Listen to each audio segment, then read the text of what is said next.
Started. Okay. Yo, yo. Hey, welcome to the show. Thank you. Thanks We, for having me. yeah, you bet. We have bikini competitor Allegra Sims here. What's up? Hey, how's it going today? It's pretty good. Okay, good, Pretty good. good. So let's see. Bikini competitor, and you're also a coach, correct? Correct. Yeah. Just switched over from my corporate position actually to Full full time. time. Really? Full time coaching. Yeah. Sick. So how long have you been coaching? Man, I've been coaching around a year and a half now on Yeah. the side, right? So Right. I couldn't go full time because of Amazon, Right. my other position, but now I'm Now full you're ready. full in there. Yeah. That is This so is my cool. gig. Yeah, that's like the dream, right? So like Literally. you've got this passion, and now you're able to share it and help other people, huh? That's exactly Yeah. my goal. So how did this become a passion for you? Was how did you get into bikini competition, or in general into the fitness industry? Let's hear how this all started. The whole story. Yeah, let's hear it. Let's what got you into it to start with? All right. Well, I have been an athlete pretty much my whole life. Mhm. I grew up literally in a gym, pro club down the street. Yeah. That was my daycare. Luckily, I had an amazing role model in my life. My mom. Okay, your mom was into fitness. Oh, huge into fitness. You know, she did all of it: yoga, Pilates, weight training, resistance, everything. So Amazing. I'm pretty blessed to have her in my corner and grow up with her as my role So model. your mom basically, it was kind of like she led by example for Pretty you. much, yeah. Okay. Yeah. So you keep talking. I'm gonna post this up and Yeah. show that we're live right now. You got it. So your mom was kind of your role model. Yep, mom was the role model, and I played soccer for about 15 years, and got into Crossfire Premier over here, and then pretty much just did high school soccer. What is Crossfire Premier? It's a select league. Okay, Outside. soccer. Yeah, so soccer was my sport, my main thing. So I always had a coach pretty much growing up, which was cool. Always had someone to lean on, and other lead by example type of people. And yeah, I played soccer all throughout high school, a little bit in college, and then after that career, then kind of transitioned into the weightlifting world. Right. So how old were you when you started getting into that? Oh man. When I was weightlifting, probably 22, 23. Okay, so in sports, pretty much your whole life growing up, you had a super active mom who basically taught you by example. And did she always have like good, like, was it kind of like taught you good eating and everything too along the Yeah. way, and just kind of like, because sometimes I feel like parents do that where it's like they'll either like overdo it with their kids, and then their kids will like revolt against it. Right, they'll But go if the they just opposite. lead by example, that's a better, you know what I mean? Yeah, like she was, she still is obviously awesome. But, Yeah. Is she you know, still hitting it hard? oh yeah. Oh, yeah. We're on a macro plan. We're Okay, hitting, yeah, okay, sick. she's still hitting it. But, That's amazing. I remember coming home from school and having the best after school snacks and, Mm-hmm. shit like that, where it's just like, little things definitely add up. Right. It wasn't necessarily like, oh, here's your macro plan or meal plan. No, it was just just health conscious, like have your fruits, have your veggies, have your protein type of a deal, and Right. grew off of that. And then, do you have any kids yourself? I do not. Not yet. No. I always think that too. If I ever have kids, like I don't want to like push it on them, but I definitely hope that they end up, I hope they're like healthy. Health and conscious. I think you just do that, like you said, you lead by example. And, Right. Yeah, I think about that too. I think about having kids.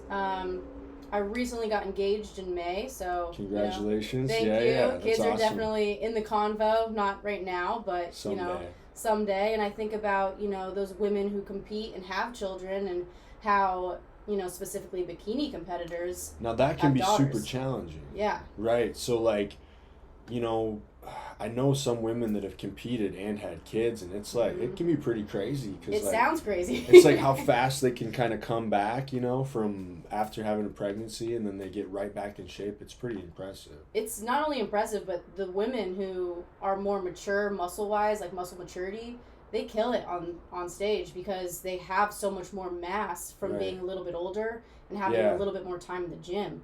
So Mhm. not only do they have a little bit more experience, but overall their shape, their form, their muscle maturity is, They far just had past more mine. time to kind of cultivate that. You think? Is Yeah. That, yeah. Just Yeah, because I don't know much about what goes into. You'll have to like fill us in Yeah. what goes into bikini competitions.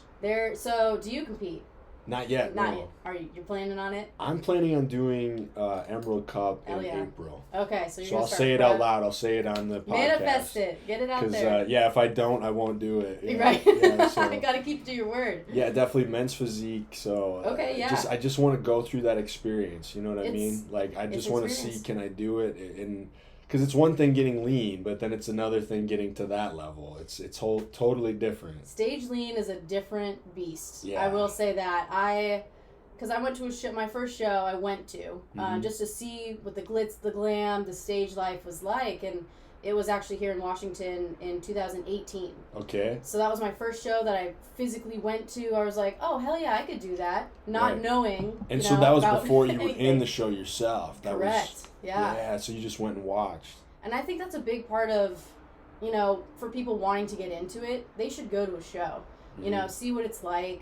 Granted, you can't see the backstage life, and you can't see the waking up at 5 a.m., 3 a.m. to get your hair and makeup done for Bikini. Oh my god. But, you get to see the stage, the lights, and Because that's love another it. whole part of it too. It's like you're Mhm. getting judged on a number of things too. I think it is different for women too. Like I don't know. You might be able to fill me in on this too. Like sometimes getting leaner is harder for women. I've heard like just Yeah. hormone wise and stuff. Like Mhm. just like when you get down to those minuscule levels at the bottom.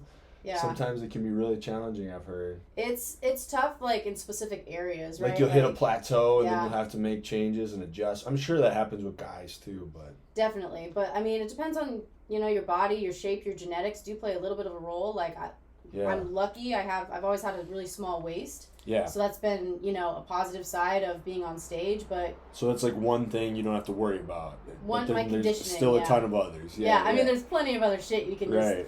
rip on, right, with yourself. But for women, it's tough to get those hamstring tie-in, glute tie-in type of deal, Yeah. because that's where a lot of the fatty tissue is held. Mostly for women. For women, you hold on to more right there. That makes a Yeah. lot of sense. It's Okay. really hard to get that diamond look that, the judges are looking for. So that glute hammy tie-in. Right. Yeah, because they're looking for so many different specific things, aren't Mhm. Yeah, and bikini has obviously, just like any other sport or division, it's evolved over time. So, now you got to bring the whole package top to bottom. they? Yeah, and so it'll kind of change too, like what they're looking for year to year, won't it? As far Yeah. as like certain years, you might think they're looking for something, but they went with something else, or like, isn't it? And they can only judge, what's on stage. Yeah. It's not like there's any external factors that play a role with that. But, for bikini, for physique, men's physique, everything, you look at the staples, and that is whoever the Olympia winner is. Mhm. So right now it's Jennifer Dory, and she has a Yeah. beautiful physique, very bubbly, feminine, has... Jennifer Dory. Yeah, so I'm gonna look her up quick. I just want to Yeah. see. So she's got the look right now for bikini, and then a couple years ago it was Isa Pacini, and she had a tighter waist, and everybody was freaking out that they had to be extremely lean, and looks like she has no organs. So So she's she was older. how do you spell it? Jennifer. Dorie. Dory. D-O-I. I can't even. Dorie. Okay, yeah, here she is. Yeah, So this is kind of what. Is this her? that's not her. Oh, Go shoot. What should I type in? Jennifer to. Just type in Bikini Olympia. Bikini Olympia Yeah. Jennifer. I bet it'll come up. Yeah, for sure. She's based out of Vegas. Okay. So this Jennifer Dory, IFBB Bikini Pro. Yeah, click on that. Let's see what we get. This will pull up her Instagram. I just want to see what this is. This is like kind of the end all be all right now. Yep, that's Like her. kind of like the Chris Bumstead for Pretty dudes. much. Yeah. Yep, Chris Bumstead. This is the This chick is the version. Chris. Oh, you know what? I think I follow her. Yeah, she's actually been to Body Shop. She was here Dude. for a show a couple weeks or months Well, now. she is very, very beautiful. She's gorgeous. Yeah. Yeah. Okay. Okay, so this that's is the it. This physique. is attainable, though. I mean, in a sense. And that's what bikini, Should came be, out right? for. Yeah, Yeah. was the attainable beach body look. But of Wow. course, like I said, But stage, evolved. when you see her on the stage, it's like, oh, Yeah. dang. Okay. Yeah, I see what you're going for here. Then yeah, She's a bubbly, feminine look. You know, but when she still, walks out on stage, she's like your eye goes straight to her, and that's why she took that O title last year. So hopefully we'll see. I mean, we'll see what happens this year. But. Yeah. Okay, cool. So back to your story. Oh yeah. So after being in athletics and everything, growing up, and then what got you into lifting, and then how did that turn into like the first person that was like, hey, you could try doing a show? Yeah. Like, how did that all come about? So it's a little bit of a crazy story. Like, I'm sure everyone has Oh, everyone yeah. has a background. That's why we're doing this podcast is like there's so many interesting people that are like right here whose stories haven't been told yet. Yeah. You know what I mean? Yeah. So I went to Central Washington University and got my degree in forensic anthropology. Wow, that's impressive. Yeah, it was cool. It's fun. I loved it. I still do. I have a passion for it for sure. And then I actually went into my master's program in Connecticut and did that for 2 years and got my master's in forensic technology. So what is forensic anthropology exactly? Have you ever seen the show Bones before? Yes. So it's that. So Okay. it's deceased individuals, way but using it post-mortem. to solve crimes. Pretty much, yeah. Wow. Yeah, so I did that for my undergrad and then went into forensic technology for my master's program. And so technically I'm a certified crime scene investigator. But you don't do that. I don't.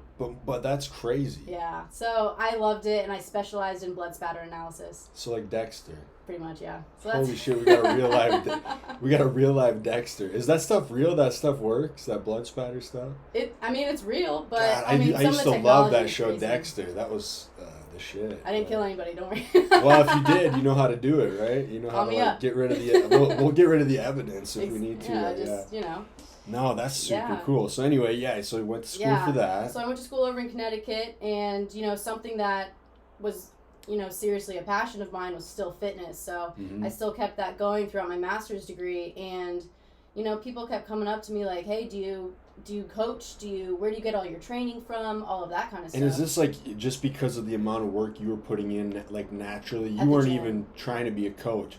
People just saw you being so fit and leading by example, and they would just come up to you and ask you, are you a coach? Yeah, and I would get that a lot, and then that's actually when I started my fitness Instagram, because I was like, you know what? People keep coming up to me, asking me questions. I'm going to throw out some free, training guides and challenges, right?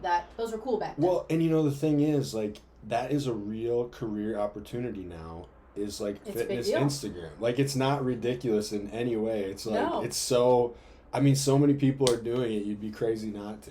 If you got a passion for it, I say go for it. You know, but it's more out there than it has been. That's where the Instagram part came from.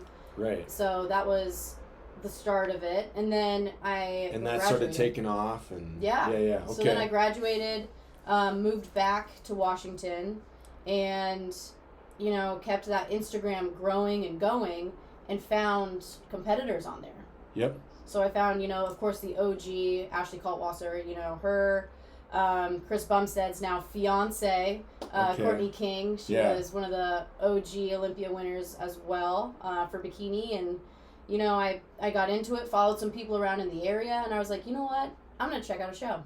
Right. Why not? Yeah, why not? And, that competitive side came out of me for sure, like playing soccer and everything. You want to just be the best you can. You want to win, you know, and I definitely have that competition fire. That's good. That's natural. Yeah, you know what I'm saying? It is. You want to just keep bettering, not only yourself but others around you. Well, and bring up others with you. Yeah, I don't think there's anything wrong with a good, healthy, competitive nature. Right. You know I mean, if you're going on stage, you're competing to be, the best you can be and win, right? Yes. You're not. I mean, at first I did go on. I was just like, okay, I'm gonna give this a shot, try it out, and then. Then that competitive side started coming. Yeah, and I was like, I don't want to just do this. okay. I want to do really good. I want to do really good. I remember coming off stage for the very first time. It was at Vancouver in 2019, and I was with my mom, of course. Yeah. She's a super. Shit. Now my brain is not. Brain fart. Yeah. She's super supportive of you. She is. She's extremely supportive, and so of course she came to my first show, and I remember walking off stage and into the hotel room and looking at her and saying, this is what I'm meant to do. Yeah. And I you just was it something? Remember it. Did you just feel aligned kind of with the universe? Like I felt like I was where I was supposed to be, and I did well in the show, so that helps. So maybe I have this friend who's like she's just got done getting her master's to be a therapist. Okay. And she always says this thing, and it's like really cheesy and shit, but I kind of believe in it. She's always like saying if you feel sparkly, then you know you're on the right path. So you probably felt like super sparkly doing Not it. only did I feel I looked sparkly like, with that bikini on. I'm sure the bikini was sparkly too. Oh yeah, my first bikini was blue. It was just like it all came together that day. You know what's crazy? They actually are beautiful. They're freaking expensive too. I believe it. I cannot imagine. Yeah, so that's where the sponsors come in. Yeah, play, you like gotta get sponsors. Because like I gotta buy shorts, but that's not gonna be. I mean, they're expensive, but not even close to like the bikinis, and then the hair and the makeup. Girl, dude, you guys got a whole nother thing. Holy shit! It's a whole nother level, and we gotta make those appointments if you're getting your hair and makeup done right. Like I've woken up at 3 a.m. just to. It's a pretty much a hurry up and wait game the day of the show. Right. So you get your hair and makeup done at 4 a.m. And then is that tough too because you're starving at the time? Like. It depends on your approach to the show. I mean, this last couple shows I've done, my coach and I implemented reverse dieting. Mm-hmm. So my carbs and food was going up throughout the week rather than so during the show you actually started going up slightly because then it would give you a little fuller look. Okay. Yeah, because my feedback has been I can get conditioned for sure, and specifically in the core, but. You need to stay that, like Jennifer Dory, that have that full muscle bellies and get those going. So if you're extremely depleted, cutting water, cutting salt, all that shit. You almost look too... You look stringy. Like a skeleton. Yeah. So then you got to carb up a little bit to fill that out. Mm-hmm. Okay, and that's probably a science. Like it is. It definitely comes down to a science because if you're not lean enough before you start that linear load, it's not going to work. No, you'll just look fluffy. You're just going to be flat. Yeah, you're going to spill over, right? Oh, okay, that makes sense. So there's a fine line that you got to follow. So who was your coach at that time? My coach now is Dylan Bear with Bear Aesthetics. Okay, so shout out to him. Yeah, he's the best. I switched over to him in last April, so I've been with him for a good amount of time. And is that just like an online thing? Mm-hmm. Or so you just send in weigh-ins every week? Yep, I do my check-ins once a week. He does my macros, and then I have another coach that works with Dylan that does my training currently too. So so your actual what you do in the gym. So and then Dylan sets does he like give you your actual meal plan or just your macros? I just do macros. And then you decide to what you're gonna eat. Pretty much, yeah. So I make a meal plan out of my macros. Right, but it's up to you to make the meal plan. That way you can kind of do what you want. Okay. Yeah. Gotcha. Which is nice. I mean, I have freedom to. If I want chicken or ground turkey, great. It doesn't matter as long as you're hitting your macros. Yeah. I mean, it does matter to a certain extent. Don't get me wrong. I'm not you can't just my eat face whatever you Oreos. want. Right. But, Yeah, that if it fits your macro stuff is so funny because it's like, if it fits your macros, but like, we're literally made out of what we're eating. So it's like, if you kind of have to put some good building blocks in there. You gotta have a foundation. Yeah, that coffee is delicious. Actually, also, it was really good. We're just trying out the new coffee machine in the podcast studio, and wow, that's some good shit. That's like caramel coffee. I know, it tastes really good. It doesn't even need like creamer. Digging it. I'll have to get some creamer, but yeah, that's really good. But no, that's awesome. So you started believing that you could do it, and then you got into it, and then that competitive nature took over, and you're just like, I want this, and I didn't at the time. Of course, I was like, yeah, I'm gonna give it a shot. But then I won the first show. I won my class and got, I think, 3rd overall, and I was like, oh, I'm nationally qualified. What does that mean? Did that make you want it more even? Yeah. So then after the Vancouver show, then I did Emerald Cup actually. And so did you start thinking, like, afterwards, like, a little stuff, like, I know I could have done this better, or I know I could have done... At the time, I was just floored that I made it to the stage. I was like, sweet, I did this. I checked it off my list, but now how can I improve, and how can I immerse myself into the sport just a little bit more so I can understand... Is that something where how do you balance that with life, or do you get pretty obsessive, like... During prep, it's tough. Yeah. You want to have as much balance as you can, right? Yeah. With outside, like family, work, life pretty much. But in prep, I gotta say, it comes down to do you want it or not? And you got to be a little selfish sometimes. I think so too. Yeah, that's what we were talking. Yesterday, my guest was talking about balancing with his kid and everything, and it's hard. Yeah. I feel like the moms, best thing that when I get in the best shape is when I am like just saying no to everything. Yeah. Like no, you want to go out? No. It's such a powerful feeling being able to say no too. It's like, no, these are my goals. This is what I'm sticking to, and that's what I'm going for, right? Mm-hmm. So I mean, I couldn't imagine having a kid on top of that. To be honest with you, I have a fur baby, and he's really? You got a dog? I got a pup. Yeah. What's his name or her name? His name's Charlie. Charlie, what kind? He's a miniature Australian Labradoodle. He's the cutest. Has he ever thing. been at Body Shop? He's been there a couple times. Okay. Not too often. I got to bring him in again. Right. He'll be 1 actually next month. So. Yeah, we love dogs. I love dogs too. I couldn't imagine having one either though, just because like. I mean, but I didn't have him. Let's see.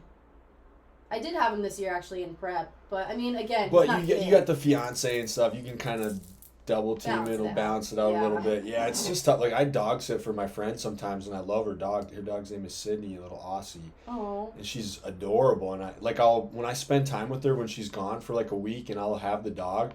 When I leave, I get sad. Yeah. Like I'm like, oh my god. Charlie's like our little buddy. And she even said like her dog when she gets home sometimes after I've had her, the dog will be like, "Who the fuck are you? Yeah, exactly. Where's that big dude hello? That's been taking care of me?" Yeah. And then she remembers eventually, but like, right. Yeah, but then I think about like, oh my god, could I really do that all the time? And it's like, imagine having kids. Prep.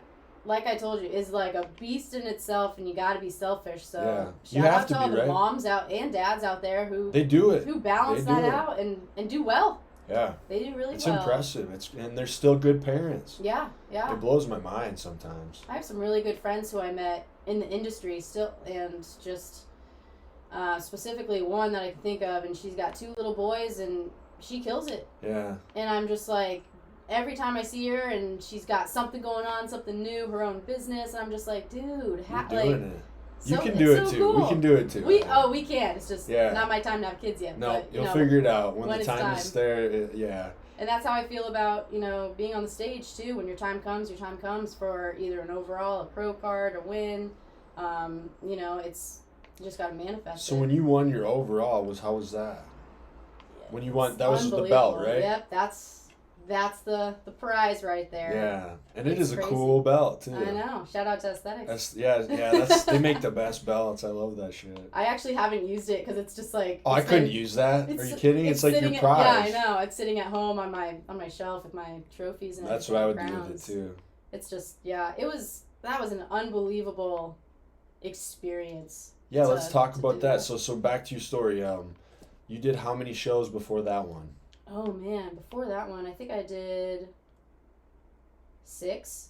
So you've done 6 shows. Yeah. So 3 nationals. The process of getting in prep and getting super lean, you've done that 6 times. Yeah. So you are experienced. I don't know. Well, in a sense, you learn stuff every time. Yeah. Every prep is different. Your body always changes. Like all of 2021, I took off. And I had to grow because my feedback was I was just too small. So you spent a lot of time in like a calorie surplus or your maintenance just to grow? Yeah, so I gained, 30 pounds. And I've heard a lot of people, guys too, where they've had to almost take like a year and just stay in like either close to maintenance or a little bit of maybe go on like a little mini cut here and there just to tighten up, but because they just need to grow. Yep. I mean, that's bodybuilding. You're building your tough. body, right? It's tough because you always want to be lean. Oh, once you're lean, once you're stage lean too, it's like, ooh, I'm at the best. Like, I look good. You might not feel the best, but you know that it gets you did addicting. It. Like when I was able to like take like pictures with abs and shit, and like you're like, oh shit, check this out. Like, oh my god, it's like you just never want that to go away, but it's not realistic all the time. It's not, and that's something that I talk to my lifestyle clients about. Everybody wants to be shredded, but you don't feel good when you're shredded. And you're not going to gain the most muscle then either. No. Like, every season has its meaning. And, everyone needs a good chunk of an off-season. Like, if you don't go into a calorie surplus, a maintenance phase, or what have you, you're going to, like, if we're talking stage, you're going to go to the stage exactly the same. Yeah. And that's a fear of mine. I don't want to be on stage exactly the same as I was this year. Next year I want to be even better, so that's why we're going a little bit more. So it's like you're playing a longer game. Yeah. It's like you're not thinking about right now, you're thinking about it's long term. Yeah. Which is hard for people to think in those terms. It's hard to grasp, right? Yeah, when you're in prep, it's like, oh, I have 16 weeks, I got a goal in front of me, and that's that. Right, you're hungry for it, so it makes sense. So you can eat on plan because then you see yourself getting leaner and it's exciting, and like you'd say no to the certain foods, and then the next day you wake up and you're a little more vascular, a little more shredded. You see some of those veins and you're like, oh, you're shit. Like, this tastes better. Okay. This tastes better than food. Exactly. And that becomes that addictive but then goal. The bulking thing, it's so much harder to... It's hard. Yeah. It's hard. I mean, I wouldn't necessarily call, for bikini, you don't need to go into a bulk, but you definitely need a little bit of a surplus of a growing phase, right? So we put on, like I said, 30 pounds and in a whole year, I guess, and then went into a prep for this year, and I looked obviously even better and won that overall. So I know, yeah, those are some impressive pictures. That's cool. It's fun. It was fun. It was in Idaho, and my fiance, that was actually the first time he has ever been to a show. Yep. What did he think of it? He really liked it, actually. Is he pretty supportive of it? He has to be, obviously. Yeah, he's extremely supportive. He's like a competitor without actually competing. Okay, so he works out.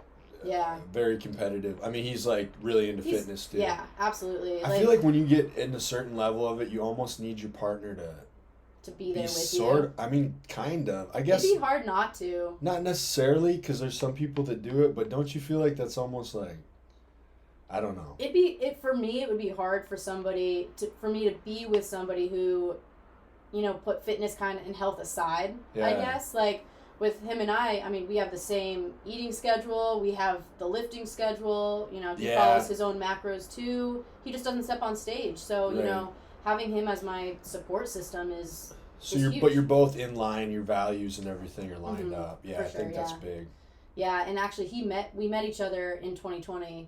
Yeah. During the pandemic in an underground gym, pretty much, that wasn't allowed to be open. Not supposed to be open, but it was like closed, but exactly. They were open. Yeah. Yeah, and we met there, and I was 4 weeks out from a show, and I was just the skinny little shredded chick. And, And now he saw me through that phase, and then we went into my bulking phase, and then back into a prep. But yeah, that overall was the first time he saw me on stage, and it was a very surreal feeling being up there and being able to see him in the crowd. Oh my God, it probably made you feel really good. Oh yeah, I didn't know I was going to cry, but I did. Oh yeah, that stuff will get right? you. I was just, it was. It's weird how stuff. It's weird how stuff gets you. Like I was like listening to my workout playlist the other day, and this song came on, and it was like it happened to be the song that I played at my sister's wedding. Yeah. And so I like text her some emotional thing like I miss you and all this shit. Like I was like just from hearing this song, but yeah, that stuff will hit you. Speaking of songs and everything, in prep, I have a playlist. Everybody has a workout playlist, right? It makes a huge difference. So I'll have some of these songs come on now that were kind of my go-to songs for prep, and I'm like, what are some of them? What's your gym playlist look like? My gym playlist, man, it's got a lot of Buck Cherry. It's got a lot of Shine Down. Okay, totally. That's all. I dig that shit. Yeah, those are my two go-tos, right? It's so funny because it really is.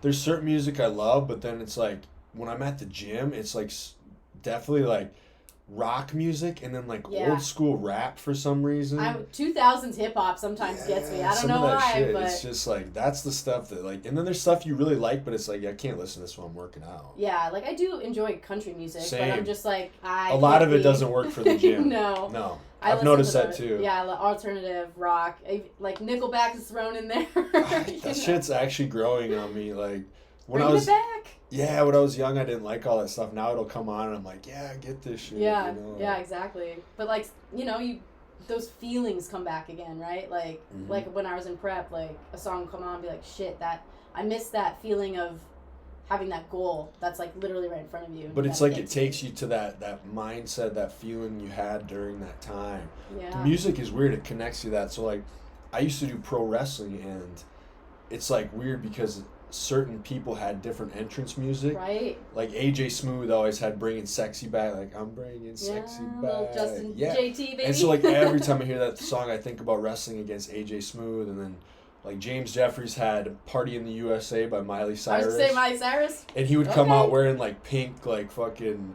He always did like the really colorful tassels and shit, like the '80s style, you know. Yeah, very performance. And so every time I hear these certain songs, I like go back to these like moments in wrestling, and I'm just like, it's weird how music takes you like back in time. Takes you right back, yeah. But I could see that with prep, like you get a certain song that's like your song. Yeah, like and you just. It's your go-to, and you can listen to it over and over again, and you'll get in that mindset in the gym and just be like, fuck, I'm throwing weight today. I'm ready to take shit over. Yeah. And, you know, in the off-season, you feel pretty damn good because you got a little bit more food, too, so you're that's when you get more aggressive and shit. Yeah, exactly. Yeah. So it's always a little bit different, but more fun. It's weird when you get, like, really lean. I feel like you get more, like, kind of, like, cold. Dude, I'm like, heartless. Forever cold. Like, well, cold that cold. way. No, definitely physically cold, too, but, like... Seems like you get a little more like just like sunk in. You're just like, yeah, whatever. Like nothing bothers you. Yeah. You start getting kind of weird, you know. And then like when you get more calories, it's like more aggressive, more like energy. A little you have beefier. more life to you again, right? Yeah, it's weird. Yeah. Yeah, prep it definitely brings out a different side of people, and that's when you. And on both ends, like you know, when I first started competing, you know, friends look at you like, are you really gonna do that? You know, and a lot of people lose some friends when it goes into. You kind of have to though, because it's like. I mean, honestly, it's kind of like they always say you're like the sum of the 5 people you're around, and like some people don't want you to do that because it's like they couldn't imagine putting themselves in that, so then they don't want you to do that either. Exactly. But some people can. They could just be like, I support you. I'm not going to do it. Yeah, but I'll support everything. Those are good friends, but there's other friends where there's like a weird jealousy thing or like. They don't want you to do better than them. They're like, just smoke cigarettes with me and eat like shit. Come on. Let's go to the bars. Let's do this. Let's get drunk. Let's go have fun. And I'm just like, dude, my fun is in the gym. You know, like it's like if that's what you want, you do it. But yeah, it is weird. It's like everyone. I don't know. You have to kind of be careful. Shamed.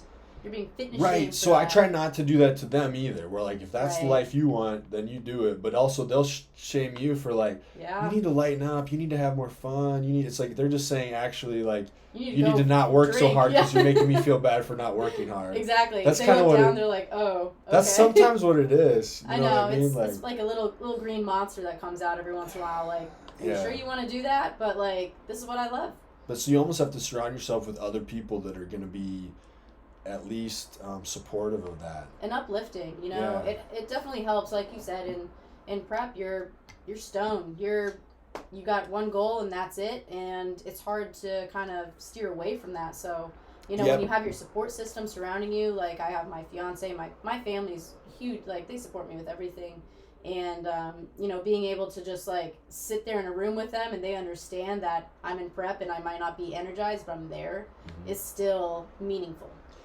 That's huge. You know, I hear that a lot with couples too, where like they have to be aware of like, you know, the one person that's in prep, they might be a little bit short-tempered or, you know, like their partner knows, like, I'm not going to take that personal. I know what they're going through, especially if they've done it too. Yeah. You know? And Zach, my fiance, he'll know, like, every once in a while in prep, I'm like, not today, man. Like, don't fuck with me today. We got low carbs, that means very low energy and a lot of cardio, so just giving you the heads up. So. That cardio gets to be the hardest shit. Oh my man, God. If you don't time it right and if you're not good with time management, then you like blow your cardio. That was the hardest thing, was like time management. So it's like you have a certain amount of time to lift, and then you got to get your cardio in, then you got to go to work.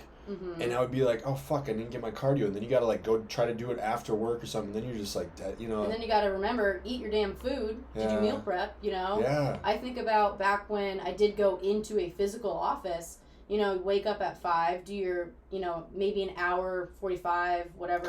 Cardio. And then pack your food, go to work get there for 8 about, hours. What, 7, 8, 9? Yeah, 7. And then, you know, work for 8 hours, get back on the bus, and then, you know, go back home, and then go to the gym, and then finish your cardio, and then also get some more rest. That's the hard part when you're working a regular job. So, like, I work in a bar, so I don't work till night. So I got my mornings to do all that stuff. But I think that's so interesting, like, when people work, like, a regular 9 to 5, because you got to, like, go to work, and then you have to go to the gym at the busiest time ever. Right, like 5 o'clock. Night. Yeah. Pops off. And you still have to get all your meals in. You still have to get your car. I think you're right, doing your cardio right away in the morning. That's, like, that's the how best I do it. fucking way. I mean, when COVID hit and everything shut down, I bought a treadmill. Yeah. You know, it was the best investment ever, because I would go down to the garage And there do it some is. cardio, Yeah. and there's no excuse, right? What do you do when you're doing cardio? You listen to music, podcasts? Music, if it's like a shorter, Dude, cardio I watch session. movies. I watch movies. That's the greatest podcasts, thing. YouTube, Yeah. anything to just like get my your mind mind. on. Yeah.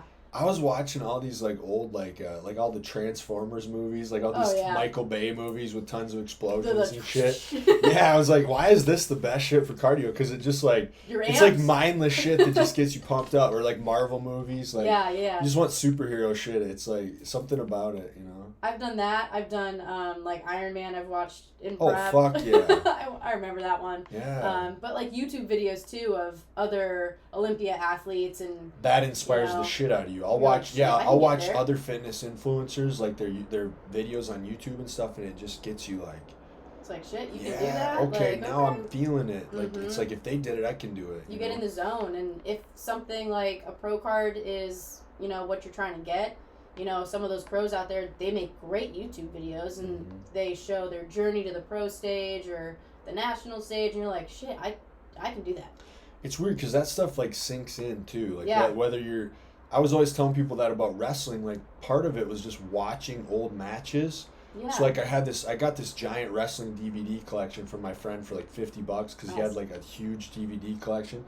And before I began wrestling, I would just watch all the old wrestling matches, Bret Hart, Shawn Michaels, Stone Cold, all the old stuff. Yeah. And just like absorb it. And there's actually value in that, which is weird. Right. So I think the same thing happens because you're probably subconsciously picking up like how they're moving on the stage, the poses that they're doing, even like your opinion of like what looks good for the bikini and stuff, like what color schemes, like how do you you're starting your to hair? How put do you together. Want your makeup? Yeah, because it's like you're almost also. When you're doing the fitness thing, you're kind of also being like a creative artist in a sense of how you present yourself with your hair, makeup, the color scheme. This is my art. This is my sculpture, I guess, that I created. So it's kind of cool to think about it in art form, right? Yeah. Because you're going on stage, you're doing certain poses to accentuate certain parts of your physique and bring out the best parts. Exactly, and try to hide those. Try to hide the weaknesses. Yeah. But I mean that's why posing is so important in all the divisions, right? So it's weird because with weaknesses, you either work on them and make them better, but even like in wrestling, like Jim Ross, who was like a he was a wrestling recruiter. He's the one that hired people. He was also an announcer, but whenever he would talk to us and stuff, and he would say that too, like.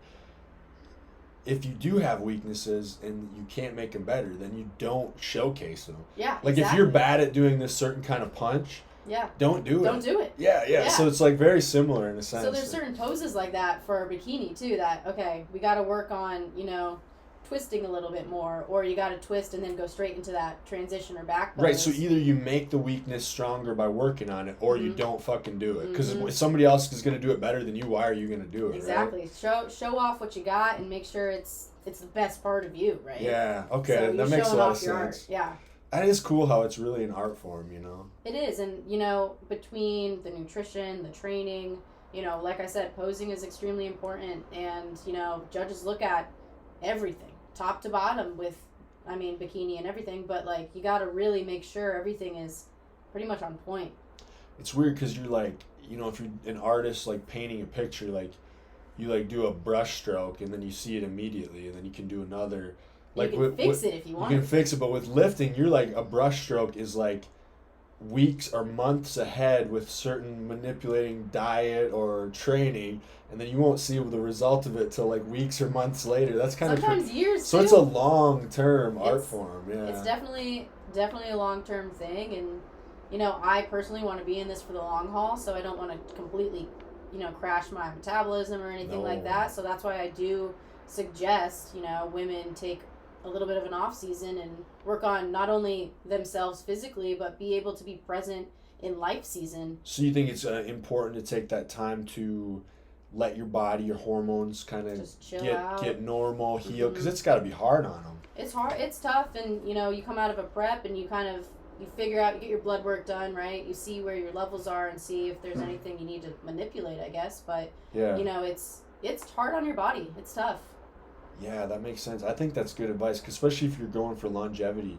And, like, Yeah. we want to have good, long, healthy lives, too. Yeah, of course. I mean, a lot of people go into a prep for, let's say, 6 months, and then they're like, oh, I'm going to take a 3-month, quote, off season. That's not enough time for your body to heal itself, pretty much. You should take, at least, if you prep for 6 months, tack on another 6 months and do 12, you know, so. And then that off season is also, like, your body you can get stronger and healthier during that time. Yeah, like, now people look at me, I just did my check-in this week, so I'm like 21 weeks post-show or something like that. Yeah. And now people are looking at me like, you look like you got, you know, life back in you. And you have energy and you have fuel. And it's just like, it's a different world once you get that back. Then you're like, shit, I didn't have anything, you know, like back when I was prepping because I was so drained.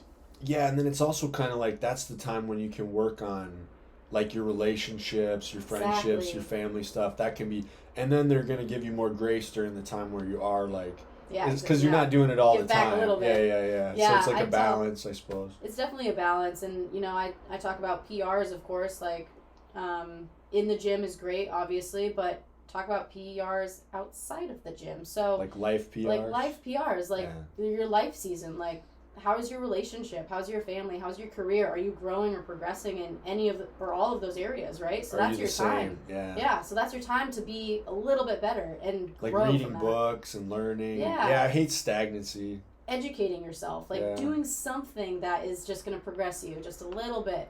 I think that adds up big time. Do you ever like look back at times in your life and just be like, because I always think it's like I would hate to look back at a certain period and realize I'm exactly the same. Like, I can't do that. I'm always like, every year it's like different and changing, and I try to always stay like in the moment of what I'm doing now. Yeah. So I don't get too stuck to, like, there's this one meme on Instagram that was great. It's like, you know, don't let who you were hold you back from becoming who you want to be. Right. And because sometimes you hold on to old stuff and it's like, that's not serving me anymore. It's not serving me. If anything, it's hindering any kind of progress that I'm trying to make, right? Because your brain is just, you're stuck on that negative thought, right? And you can't progress forward into, you know, the positivity or, you know, good things that are coming to you now, you know. Yeah, they always say like open yourself up to the universe kind of thing. Yeah. But that's important as a coach too, because it's like that's probably how you can, like, I always think people have such an idea that like they don't understand their potential to like change. Yeah, and how much they haven't stepped out to like ask for help. Yeah. Or, you know, they're still in their little shell, or, you know. Yeah, so what do you, is that pretty, but you get a lot out of coaching? Is that like... I love coach. I am so happy with what I do right now. I finally feel like I'm meant to be in this spot. Just like how I felt, you know, stepping on stage for the first time, right? It was like, okay, I'm helping people, other women, become a better version of themselves. And whatever that means to them, that's great. If it's losing weight, if it's becoming stronger, if it's being more present, you know, whatever that may be, whatever their goal is, it's amazing in my eyes that I get to help with that and coach them through some of those, again, life seasons. Mm-hmm. So yeah, that's got to be really powerful. Like it is. Like you said, you feel like you're in the role you're meant to be in. Yeah, I feel like I'm meant to help people out, and I'm meant to, you know, almost be. Some people just need a soundboard. You know, they need, like, how do you feel about this, Allegra? Like, what? It's like, oh, here we go. Let's go through a checklist and, you know. Right. Even like as a bartender, like I end up being a therapist a lot. I can see that because I remember going to the bars and being like, dude, it was a fucking tough day. Yeah. Oh yeah. You're like, man. And you're like, okay, tell me about it. What do you want? It's like, do you want a 16 ounce or a 20 ounce beer? And they're like, well, it was a long day. Give me that 20 ounce. Mm-hmm. You know, like, but did you hear all the stories of what happened that day and their kids and their cousin, and you know, you go through the whole lifestyle. Yeah. Well, life's just a challenge in general. It is, but it's worth it. Oh my God, I love it. Yeah. I love it. It's you know, and that cliche saying is, you know, oh shit, just lost it. But you know, you never work a day in your life if you love what you do. And that's how you feel now? And that's how I feel now, and that's how I would love more people to feel instead of being in a box. Yeah. Like when I was at my corporate position, I felt like I was just a square peg in a round hole type of a deal. Yeah, you're in that corporate world where it's like everybody's, they put this like sameness on everybody. Pretty much, and I didn't feel a part of it in some aspects, and I felt like I was just not meant to be there, and I was meant to, you know, help others out in you were meant ways. for something more, and now you've kind of gotten yourself to that point. Yeah.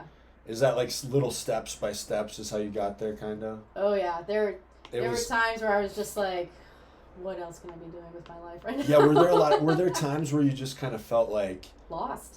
Like, it's not gonna work out, I need to go back, like I need to just get a regular job, like. Yeah, and I've had that, as soon as I left the corporate world, I'm like, what the hell I hear that am same I thing doing? from all entrepreneurs. It's like everyone's, it looks like they have their shit together, but it's always like, it's always that like they're so good at it. Yeah. But yeah. I mean, you see them on social media is so big right now. It's like, okay, you see a highlight reel and you look at all the good things that right. We don't put the bad out all the time. Yeah. And so lately I've been trying to be a little bit more realistic, and I think that matters. Tough. I think that matters on social media. Like, I feel like obviously we put out the best stuff. Yeah. And you're trying to like appear like you're putting the highlights shit together. Out. Yeah. But I do think that people can kind of see through that shit. I think it's and I coming think up more. You connect more when you're kind of more real. Yeah. Not all the filters, not all the bullshit. It's like, this is me, this is what I do. Yeah. I have really hard days and I have really good days. Yep. Specifically if we're talking about prep again, there's days in my off season I'm feeling like a large person and comparing myself, to when I was in prep. Oh, yeah, so it's like comparison is the thief of happiness. Oh, the thief of joy. Especially when you've gotten to those levels of extreme with your fitness where you looked like, because even me, like I said, when I get super lean, it gets really hard to like, oh my God, I actually, because like, you achieved it. You never see yourself as a guy with abs, and then all of a sudden you like, holy shit, like. Yeah, you push yourself to that level, right? Yeah, and then you don't want to let it go, but you have to. You got to. I mean, like we said, you got to have that time in the off season to, hit those life PRs. Yep. Grow, get stronger, relationships, all everything. That stuff. Yeah, so like you said, comparison is the, thief of joy, and that's, in competing. Yeah. What else are you doing? You're comparing yourself to everybody else up on stage. And every competitor or successful person I know too has a similar message though about like taking that, like you call it a life PR, or like taking that off time to kind of work on stuff. Yeah. And I always get really weird about like, if it's anything in life that isn't trying to work on my goals, I feel like it's like something that I shouldn't be doing. Yeah. But sometimes you have to take those times to like enjoy and recover and rest and recuperate, and then it actually will make you work harder when you get back to your path, I guess. I don't know. I know what you mean. It's like you gotta go through some of that shit to come out of it and realize what you have and what you're capable of, right? It's not just like, I really believe in everything does happen for a reason. And whatever higher power you believe in, but there's always a reason behind something. Yeah. And that's how I feel. You try to just trust in that kind of, and like. It's like trusting the process. Yeah. As cliche as that is. Well, that's tough for people too, especially if they're new in fitness. Yeah. They don't understand that, like we said, you're doing a brushstroke and it's gonna take weeks, months, years, like you said. Yeah. So it is hard. You have to believe in that process, and it does work when you do it. It does. I mean, you can be as simple as following a meal plan. Yeah, a meal plan with chicken, rice, and asparagus, or tilapia, asparagus, what you do it consistently, you'd be surprised. You do it enough, you do it consistent, you do it as best you can, and guess what? Results are going to come. But if you don't put in the effort and keep that consistency. You had those cookies the other day that you didn't tell your coach about. Yep. And he'll see right through that. Yeah, I know. Yeah. I've had to go through that a couple times. I'm like, man, Dylan, I had some cookies. Yeah, I just realized that I had to like be careful about certain things. Especially, there's almost a thing where you're doing so good, you almost like want to like crash it on purpose a little bit. You're like, you're uncomfortable for how good you're doing. You're like, I'm doing great. I'm feeling good. Just one little bite of cookie isn't going to kill me, right? So let me just enjoy life. You gotta be careful with that shit, yeah. It's a roller coaster. And then, of course, it's just like, So what does your diet look like? What do you do for your meal plans? What do you do for your meal plans for your clients or for yourself even? Yeah. And then do you incorporate like cheat meals or one cheat meal a week? Or let's hear some of your I'd be super interested. Yeah, I'd be interested. So I get, like I said, a macro plan from my coach. So I get my protein, carbs, and fats, whatever numbers those are, and then I also get a cardio prescription, subscription, whatever. Obviously, you gotta have a little bit of cardio. I mean, right now I'm doing 4 days a week, 20 minutes. Right. Like that's even right now. It's just good for your heart. It's good for your lungs. It's good for my cardiovascular endurance. So and I don't have a problem doing cardio. I actually zone out. I do my thing, and it's fine.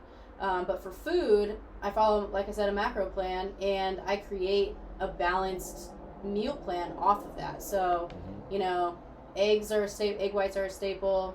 I prioritize any type of whole foods. So, fruit, veggies.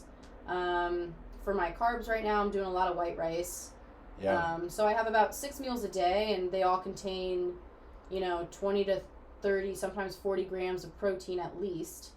So I can keep that consistent and keep myself, full. Yeah, the protein is set usually. Yeah, that's usually my main goal, and then I kind of like insert little things here and there. I have my treats every once in a while, like my nightly cereal is my treat. I have that before I go to bed. That's good. Just because, like, why not? It's a staple in my diet right now. So when I was bulky, my coach had me on like a huge bowl of cereal right after every lift. Yeah, so I used to do after lift, and now I'm just like, I'm gonna save that because I love it so much. So after lifts is you gotta have a little of that. Protein. Oh yeah, I think so too.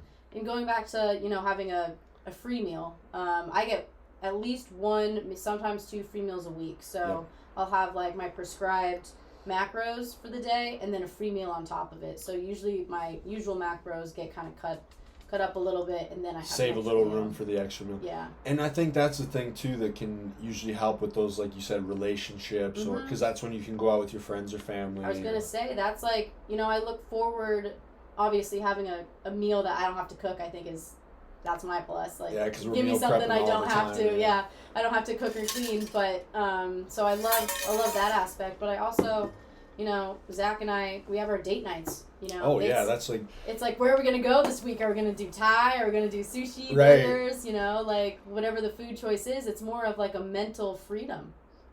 That's fun because that's probably good for the couple. You as a couple, what I mean? Like, go out together, and there's something about enjoying food with each other that just brings people close, And it's just like, I mean, think about all of our gatherings, right? All the holidays, it's always food related. What are you bringing? What are we eating? It's so food focused that I think so many people get so consumed by that they don't realize, you're there to be with friends and family, and it becomes a little bit different.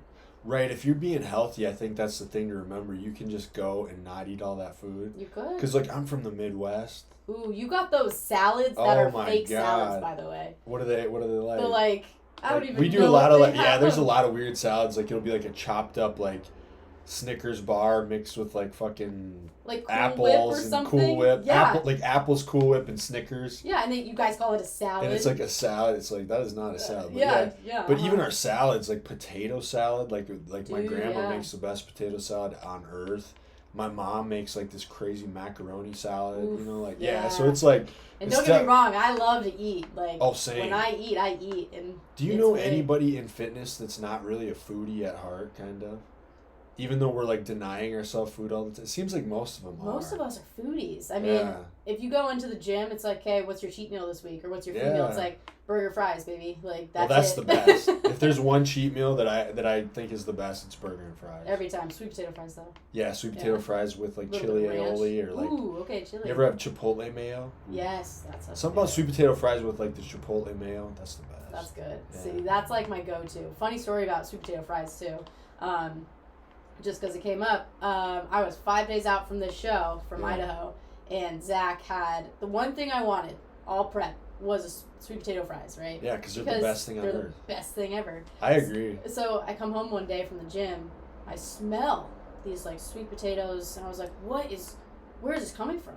Yeah. He was making sweet potato fries in the air fryer, and I was 5 days out from my show. I'm like, you couldn't have them. No, couldn't have them. You know what's crazy? And they're even healthier in the air fryer, too. I know. But you still couldn't have them. Yeah. But, I mean, 5 days out is like... Yeah, there's no way. You're, like, on probably no carbs at the time, almost. Yeah. Well, yeah, that probably was a little bit of rice. And then I, linear low. Because, like, you're probably getting down, almost no carbs. And then, like you said, during the show, you carb up a little bit. But Yeah, so 5 days out, I'm about to start that carb load, pretty much. But obviously, I'm not gonna have my sweet potato fries. But on a regular, like right now, you could probably have sweet potato fries in your diet.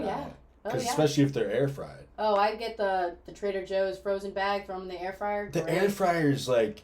It's tell a game me what changer. Yeah. Okay. It's Same. every household needs an especially air fryer. if you're doing fitness. Like I feel like, because even me with like my chicken and rice. You can put chicken in there. I'll put that in the air fryer, and the rice gets a little crispy, and like you put hot sauce on it. I've never done rice in the air fryer. So I put my chicken and rice in it, and then I let it get a little, because it's already cooked. I pre-cooked the chicken in the morning, but instead of putting it in the microwave to heat it up before I eat it, air fry it so it gets a little crispy, and then I put that Cholula. It's like a vinegar-based hot sauce, so it has like hardly any calories. And then I just eat that. It's like the best thing in the world. I'm gonna try that. Yeah, the crunch. You don't want to get it too crunchy, or you're gonna like just tear your mouth up. But just a little. And you'll get bored with it eventually, and you'll want it soft again. But you know, like something about a crunch to food makes it good. Well, that extra texture, right? It's so like, mushy if you think about, what we eat a lot of mushy food. Yeah. So I'm like, if you crunch it up, it's almost like you feel like you're eating a fry, even though it's really just crispy rice. Or you're just tricking your mind, like, we're eating something different today. Yeah, this is that's nice. all it This is. is nice, but I agree. Realistically, we're eating the same shit every day. Yeah. And I can. Air fryer, greatest fucking invention.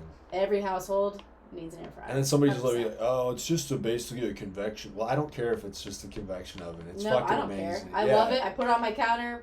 It makes everything better. You're right. Those frozen fries a million times better. So good. And if you wanted to be, a little bit healthier, make the fries yourself and do just cut up potatoes. Yeah, cut up potatoes. I've seen people do like carrot fries. I've seen zucchini fries.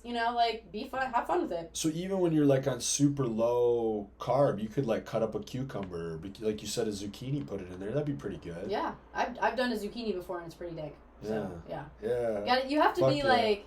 You got to be creative with that food. We were talking about that yesterday. I feel like bodybuilders get really creative with food. Like when your food is low enough, you have to. He was talking about mixing different like proteins into like a little sludge almost. I was gonna say a sludgy fudge. Do you ever do that? I used to do that. Like sometimes I'll just take the chocolate protein. I'll just mix it like into like almost like a cookie dough. Yep. Just eat it like that. Yep. Yeah. I know people who have done the sludge stuff, or they've done, and I've done it too, where you mix. What is it called? Like pudding mix, like dry pudding mix with like Cool Whip or something, and it's like a dessert, and you're just like, "Ooh, man, this is so good!" And then out of prep, you're like, "Why the fuck?" Yeah, it didn't even make sense. It's like but it's just anything to make it more exciting because you're eating the same thing every day. Exactly. I mean, in prep, I'm pretty strict, both in and out of prep actually, but you have to be. That's how I like it. I mean, I feel like I'm in prep. If I'm in prep for 16 weeks, I still have. The 5 extra weeks to reverse, so you're in prep for a while, and I don't want to mess that up. I think sometimes the stricter you get, it actually becomes easier in a sense. I mean, if you're eating the same thing every day, it's like you don't have to think about it. Yeah, and then I sometimes think if we give ourselves, like, I'm for cheat meals, but, like, sometimes when you do it, it just makes you want more. And I've been down that road. Yeah. Yeah. But if you just deny it totally, it's easy. You just get in this cold... You're like cold to yourself versus like, this is what I eat. Is it. It's just it almost just becomes a habit. Right. Where if you give yourself a little too much leeway, you're like, oh, you start justifying. I'll just have another one. Well, it's a cheat meal, so I can have this and that and that. And yeah. I've done that before, and we go out for food, and then we go out for dessert, and then we go home. Yeah.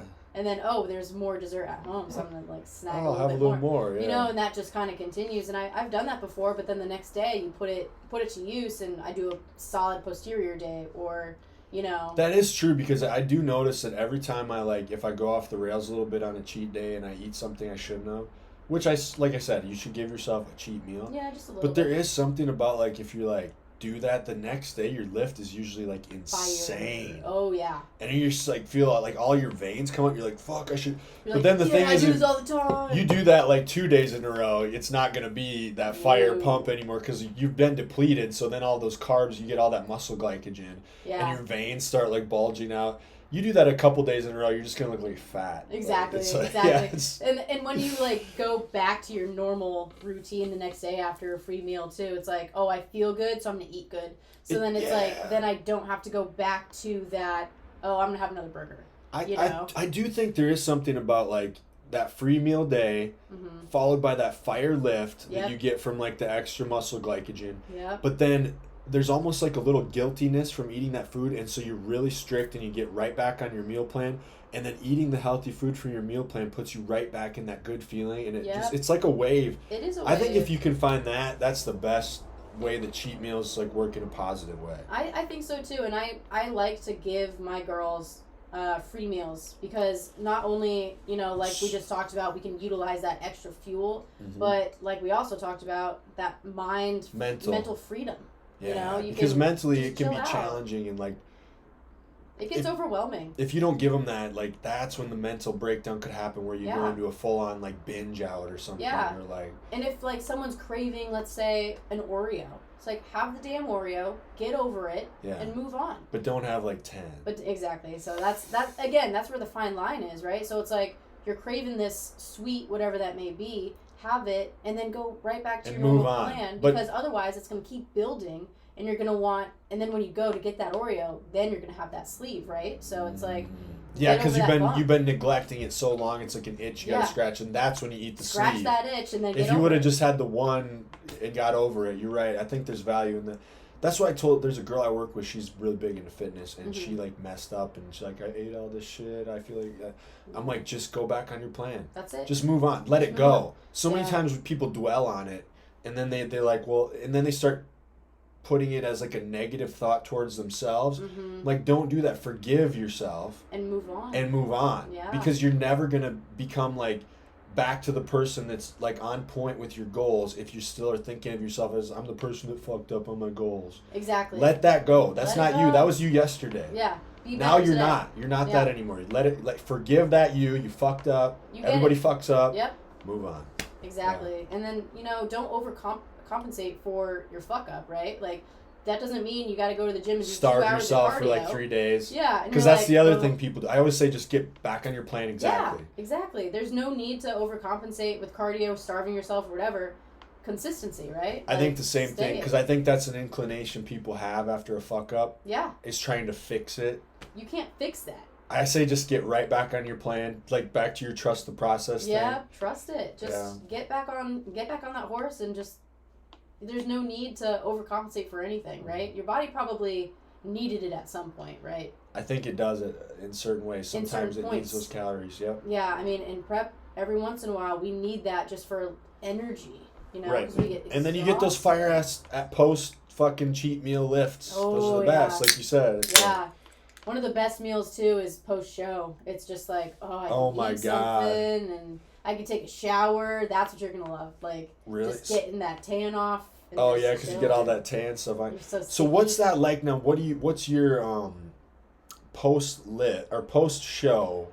What is your thought? Do you do like a lot of really strict reverse dieting so you don't fuck everything up? Because I know a lot of people go off the rails and gain like 30 fucking pounds of pure fat. Yeah. And that's so dangerous, I feel like. That is when your body is in such, I don't even know how to describe it. Your body is so sensitive right then, right? You just put yourself almost through hell and starvation at some point during this prep, where it's like, okay, I'm all of a sudden food is just there. Like, food's always going to be there. Let that go. Like, if you have a 16-week prep, like I said, but you're day of or day after, do you enjoy some good food? Oh yeah, I totally do. You gotta fucking. I have weird cravings too. But my point is, like, don't fucking then go off the rails for 2 weeks. No.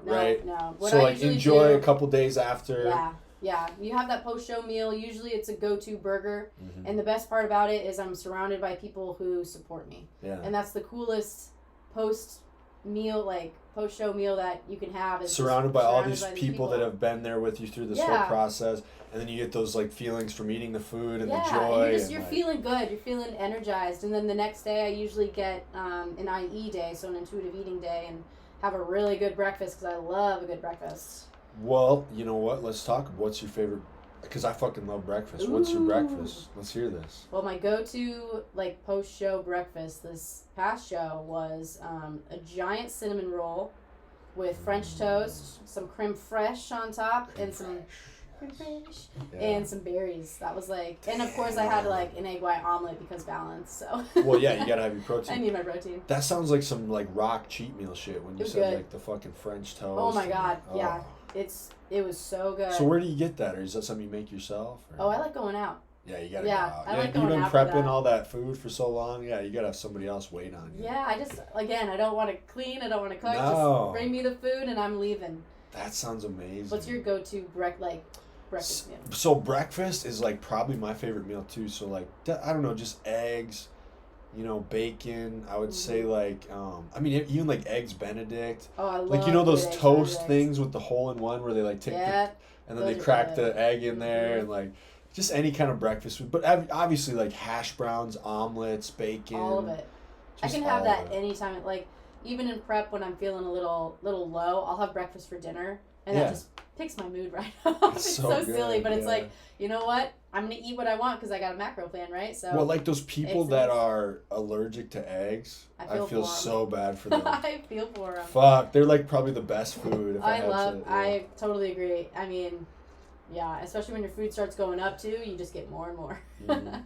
More and Yeah, more like right of now I'd those. be like, ooh, I actually get an egg yolk again. Yeah. Holy shit. When I had one of those for the first time, like after prep, I'm like, oh, I'm living. Yeah, I'm because it's living like egg life. whites right now. It's just like. Yeah, usually the fat intake is pretty low for competitors, so when you Yeah. get that yolk back, you're like, woo, Yeah, life's that yolk back. starts tasting good. You get a little Exactly. peanut butter, almond butter too. You're like, ooh, ooh, yeah, I'm yeah. living high on the hog now. Oh, Yeah. for sure. I was craving almonds after Yeah. the stage. I was like, I just want something crunchy, man. Like, and then fruit Oh, almonds too. are delicious. Yeah. Yeah. You get the weirdest cravings when you're in prep, and then afterward you're like, shit, I can eat. So what does your lifting like nutrients around a lift look like? Do you like time your carbs out and like Mhm. do you do like like Rice Krispies before fruit, some kind of like shake, or what do you do like around your lift? Depends on the lift or like time of day pretty Yeah. much, but usually if it's after breakfast I'll have a solid omelet with a ton of veggies in it, and then I'll also have an English muffin with some jelly. That Those are gets you extra that sugar. some carbs right there. Those Yep. are my carbs. I Yep. feel good with it. And then intra workout, I usually have some candy or something. So it used to be Rice Krispies, or the little treats. And then Those are my fave, but those yeah. are good. Or, but are they're you doing like 22 gummy grams. worms now? Yeah, I do gummy worm, or I do like right now since it's spooky season. I'm doing what the hell are they called? Candy corn. Oh yeah, those Yeah, are good. so I pop I actually a couple of like those. candy corn. People shit I do on it. too. I think it's good. I like it. So I have that in the middle of my workout, and then post workout is usually protein and carbs heavy. So. Hell yeah. Yeah, so just a nutrient timing and pad it pretty much with, carbs and protein. Yeah. That sounds pretty legit. Yeah, it's fun. I just like talking to everybody about their different. Yeah, I think. Everyone has their own thing. But right? one thing I noticed, everybody does some kind of carb like right before the lift, which I Yeah. think you have to. It's like gets you the energy that you need to get gives to you the the lift. energy, and it gives you, Well, I start looking carbs forward with to my water. like Rice Krispies before my lift too. Oh yeah, when you 'Cause- go into a prep, you're gonna savor that thing. Oh my god. Well, because even some of your days where you're like a little bit lower on calories, but you still have enough calories, like your glycogen's fine. But there's something about eating them Krispies right before you lift. You're like, yeah. It's like that mental game, just Yeah. like, okay, I got this shit. And then I today. slam I'm- like way too much pre-workout, which I need to always. work. Do you take a lot of Always. pre-workout? Yeah, it's Do you dry scoop? no, No. Okay, good. I don't, and like Well, I was see a talking lot to- of people that do that. Yeah, I was don't like talking it. to yesterday. Tony was on here. He's the Oh, FX Tony. yeah. He formulates the FX subs, which is so cool. I didn't actually know that before I had him on. I knew he was like an athlete with them, Yeah, but I had no idea that he was like the guy that formulates the I had no actual. idea. Yeah. Yeah, so that was fascinating. But then like he was talking about because we all get so into dry scooping and shit. Because I don't know if it's like the fad of it. Or if it's just like you just want to get it done. Yeah. Because for me, I don't really think it's a fad because I don't. Maybe it is. Maybe I'm just trying to be cool. But if it's like, I just do it because I want it in my fucking system, and then I slam Fast, the water. yeah. But he's like, some of that stuff's like water soluble, and it actually needs the water to like break absorb- down and yeah. absorb properly. Yeah. And I'm like, oh my god! So I like, mean, it makes sense, right? I'm here Like, trying to be cool, just dry scooping like a I a see these people on badass. Instagram and they're doing it. Yeah, so all I'm these gonna do it too. influencers. I'm trying to be an influencer, dry scooping Yeah, motherfucker, like check this out. straight to the head, you to know, the like, dome. straight to the fucking dome. But yeah, so like. I don't do that. I put it in water. Yeah, we want our stuff to actually work. So I'm Yeah. like, if this is not working, I don't want to dry scoop just to be cool. I mean, I don't know about you too, but like the pre-workout that I take, the scoop is big. It's pretty big. So yeah, dry scoop and those, like, I know what you mean. I'm like, so I'm like not the taking C4 that. ones are small, so you can dry scoop. Okay, But like, yeah. some of the other ones are bigger. So what do you like to take? So I'm actually affiliated with First Form. So First Form, yeah. Yeah, I absolutely, hands down, love their product. Recommend it to everybody. Not only because I'm affiliated with them, But you actually like it. I love it. I know the science behind it, how it's made, how it's processed, all that kind of stuff. So that's important. Yeah, I want to put good things into my body. I don't want to take too much processed shit. And like being somebody that's out there coaching other people, and you're in that spotlight of like other people look up to you, because we were talking about that with their supplement company. It's like we really do want, like, there's so much bullshit in supplements, so you gotta be so even if you're gonna promote anything, or somebody comes to you like trying to get you to promote their product, like, you gotta really be careful, because you don't want to be putting out bullshit into the world. You know what I mean? And you don't want to, like, if you go and think about like sponsorships and everything, it's like, don't take the first sponsorship that comes to you. Like, I reached out to them and I was like, dude, I love this product. I've been using it for years. I was wondering if there's any way we could, work together for it. And that's how that relationship. But you also formed. already believed in it. Exactly. Yeah. Exactly. So it's something you actually I had liked. it. It wasn't just like a Instagram thing where it's like, hey, try our products and become an affiliate. It's like, it's not a money grab. Yeah. It's not just like taking the first thing that comes to you. Yeah. Yeah. So those are my products that I personally use. I take their greens every day. I think Project One for. I'm big into the greens, powdered green stuff, and I still eat plenty of vegetables, like whole. But I just feel so much better taking, like... Digestively, I'm like, ooh, yeah, this feels good. Yeah, it just gives you everything that you need, I feel like, I'm big on the greens, and, there's reds, too, out there. I get enough fruit, though, but, yeah, what is your... Like, what do you do for vitamins, supplement? I'm not crazy with all of them. I take my usual... Basic stuff? Yeah, just I take the basics. The basic stuff. Yeah. So, I mean, my crazy stuff that I take is... pre-workout. I love caffeine. So I am bad with caffeine. Like, that's the other thing though that's cool. Like, look, this coffee's black. Yeah. But it's like delicious. Yeah. And it's like, so like we're both 6. Like not ruining our diet. Well, that's we shouldn't be having it this late. I know. It is like a treat. It is. And that's how it in prep too is like, oh, I get my coffee. You can have coffee. Yeah, you can still have coffee. That's that's a plus. But as far as like products go and everything, just the usual greens, reds, every once in a while a protein powder, but I prefer to have it with whole foods. Right. Just chicken and chicken. Do you do chicken, beef, no beef? I do beef every once in a while. Turkey. Not as much though. Turkey. Yeah. I like ground turkey. Me too. It's easy. Sometimes people shit on turkey bacon. I don't use turkey bacon, but I like it. I like turkey bacon. I'm like, why do people shit on that? I mean, it's like not as good as bacon, obviously. I mean, if I could have bacon or turkey bacon, I'd pick bacon. Right. But you can't. But you can't. So I'm not the turkey bacon and bake it till I make it. Yeah, and it's really still pretty good. Like, yeah, I enjoy it. I know Zach has it every morning. Yeah. So our house always smells like turkey bacon. It is good. It's good. Yeah. Okay, so basically whole stuff and basic vitamins. Yeah. Yeah, I'm nothing crazy. So yeah, that makes keep sense. it simple. Yeah, I mean, I think a lot of times we overcomplicate a lot of shit. Yeah, there's always something else you can be doing when, like, if you keep it simple and you're consistent with it, there you go. I think you're right. It's more about what you said. Trust the process and be consistent. That's the biggest thing is consistency. Yeah, and people are thinking, I want this magic pill. I want this, fat to be gone overnight. But it's like, how long did it take to get that fat put on? Think about how long it's going to take off. I just heard there is some shit like the Kardashians were trying to sell or something. Dude, did you hear that? I did. Something that like melts fat off?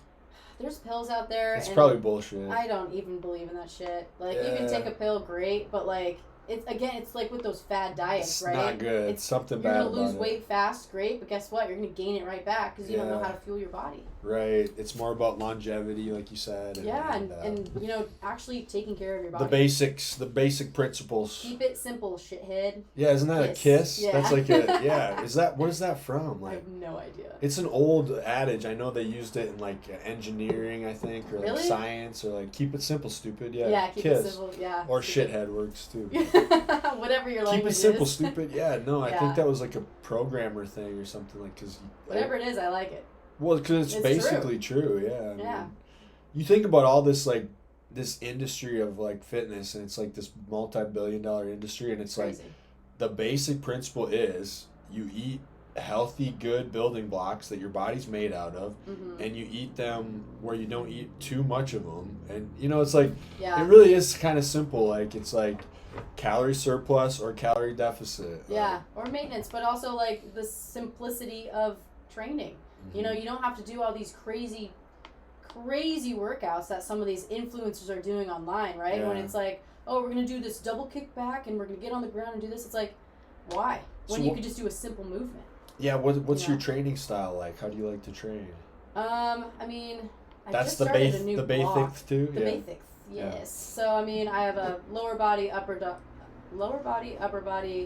lower body, rest, upper body, lower body. Okay, So, for bikini, it's glutes and shoulders. That's the feedback is like, hey, you need a little bit more glutes, you need a little bit more shoulders. So that's always what it is, isn't it? Shoulders and glutes. Because even there was a girl asked me for advice about working out, and she's like, well, I heard something like girls aren't supposed to do bench or like chest. I'm like, you could. Yeah. Well, I'm like, I think like, if you're like trying to go for bikini, they're always more about your back, your shoulders, your glute. Like, you're probably not doing a lot of chest workouts and stuff. No, I mean, I do incline bench to like get a good but like that for the anterior delt, not like not for my chest specifically. And if you're getting into it, like a lot of women in bikini and competitors, they got boob jobs. Right. You almost should. Yeah. It's like it's part of your it's part of your look. It's part of the symmetry aspect of the sport. Yeah. But I mean, when you're thinking about chest, it's like we're not training to get a built chest. We just want those delts to start popping. Yeah. So that's what I told her. I was like, well, there's nothing wrong with women doing chest stuff. I'm like, but I mean, right? Like if you were. Because I think she was just working out for general health. Yeah. I mean, general health, I'd be like, just, incline chest press. A little bit. But you don't need a lot. You're right. It's more, I mean, even for her, like, I know what she's going for. It's like, I think she would want to do more like shoulders, back, legs, glutes. Cause like, well, it's all about creating that hourglass, taper, right? Yeah. So if you have a wider back with really pretty capped, bubbly shoulders, your waist is going to look smaller. Yep. If you got it's like the X frame. Yeah. This is like what you gotta get. So. Yeah, it makes a lot of sense. So you gotta work with what you got and accentuate some of those areas a little bit more. Yeah, definitely shoulders are the hard thing. Yeah, it takes a while for those things to pop. Finally, after a year of me working and growing on those specifically. Yep. Now I feel like I'm just gaining, I'm almost there. Starting to get some. Yeah. I see it a little bit more.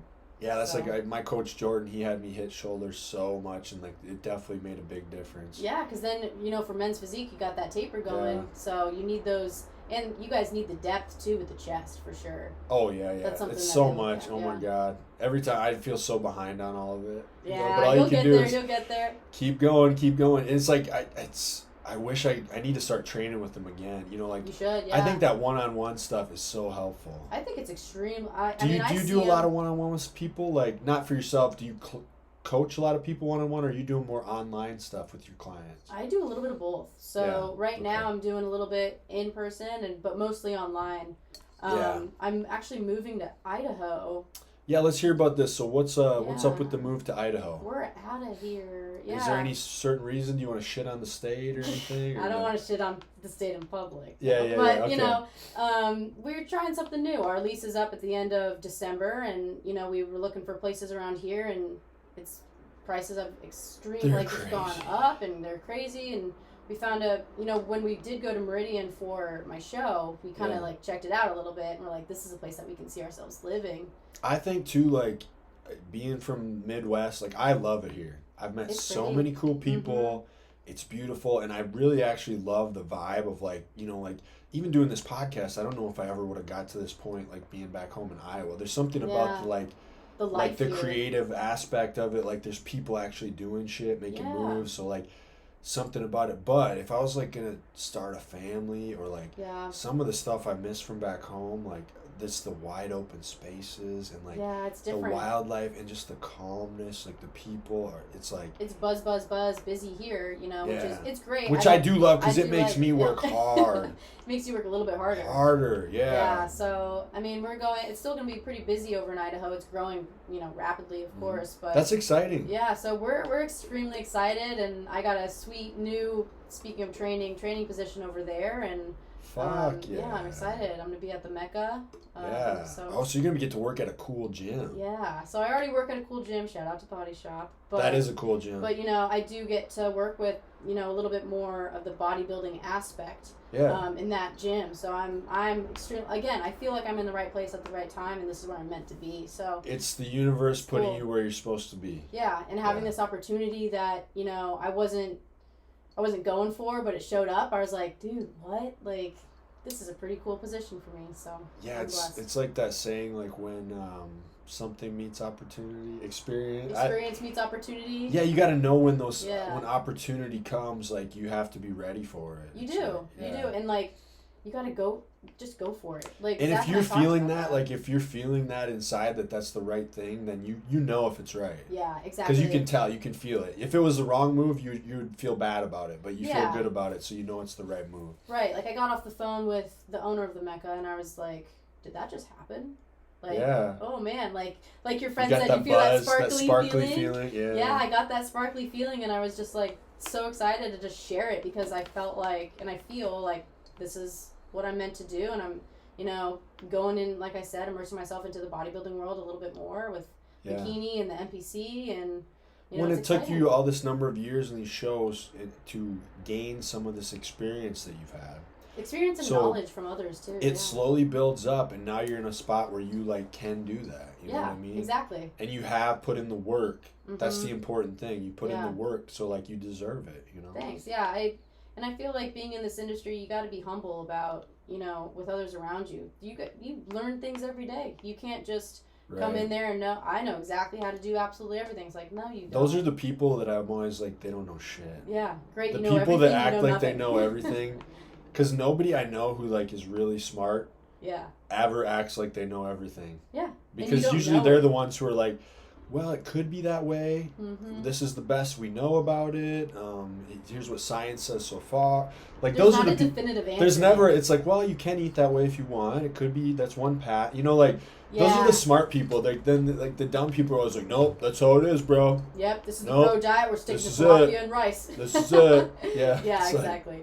That's just and everyone's different. But I think being surrounded by our core 5 or core whatever is it says who you are. And I think when you surround yourself with like-minded people and people who have gone through maybe similar experiences, really help evolve who you are, and you become a better version of yourself in a way. Yeah, that's huge. Being around people that help you grow instead of hinder you from growing. Yeah, that's huge. Help versus hinder. It's a big thing, especially in this industry. It's like, hey, if you're not surrounded by you're gonna have to cut ties. That's all there is to it. If you're growing and there's people trying to stop you from growing, you're gonna outgrow them. You have to. Yeah, eventually you're going to. So it's painful sometimes, but that's just that's life. Just how it is. So when you move down there, what does the future look like for you? What is some goals you have in mind? Yeah. What are the plans you have over the next few years? Obviously, staying in fitness and coaching. 100%. Definitely staying in fitness. Definitely staying in the bikini bodybuilding world. As of right now, we're still building a little bit more. My coach and I. So we're gonna build until the end of this year, and then probably start a prep in January. Yeah. And then we're going to that national stage next year, and I'm going for that card. So that's my first goal, right? So yeah. Look, your whole face just lit up when you said that. So that's happy. I get excited about thinking about being on stage again, and just being in my happy place. Of course, next year too, after nationals and fitness things, we're getting married. So that's next big. On the list. That's big. You excited for that? I'm so excited. Yeah. I can marry my best friend. So how did you guys meet? Just was that before your show basically? Yeah, so it was when the pandemic hit. Oh yeah, that's right. You said during the pandemic. Yeah. Yep. So, he asked me out on a date, and I said the only day I can go out is Thursday because that's my free meal. Yeah, you were in that mode already. I was in that, and I was in prep, right? So I was like, hey, Thursday night I get a steak, potato, wine, and cake. You're like, look, I don't have time for you. I'm doing this thing. Yeah. I got this thing going on. This thing that's more important than you. I can't. Yeah, I can't. So when he said, yes, we'll do Thursday night, I was like, okay, sounds good. He's willing to work with you. Yeah, exactly. Yeah. So we stayed at that restaurant for until it closed pretty much, and then I don't even know. It was just, it clicked. It worked. And I Yeah. was so happy, and we had so many things in common. Just kind of clicked. That's awesome. Sparked.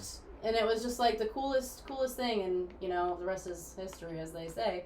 But, you know, he really supports me through absolutely everything. And he is my best friend. And I can lean on him with anything and everything that, you know, comes to mind. And when I left my corporate job, he 100% was behind me and was like, you know, you're meant to do fitness and you're meant to be a coach. And, you know, again, having that support is huge. So I don't know right now where I'd be without him. So getting to the wedding is going to be, that's fun. That's big. It's yeah. exciting. You get somebody like that in your life, it's huge, I think. It is. And it's on the same page with the same Yeah. goals, and like, because sometimes you'll be in love with somebody, but it's like their a little different. path is so different, and it's almost like a toxic thing because they're Yeah. trying to, you know, like, you got to get somebody that align with your goals, you know. Yeah, and you know, him and I are very much similar in just about every aspect.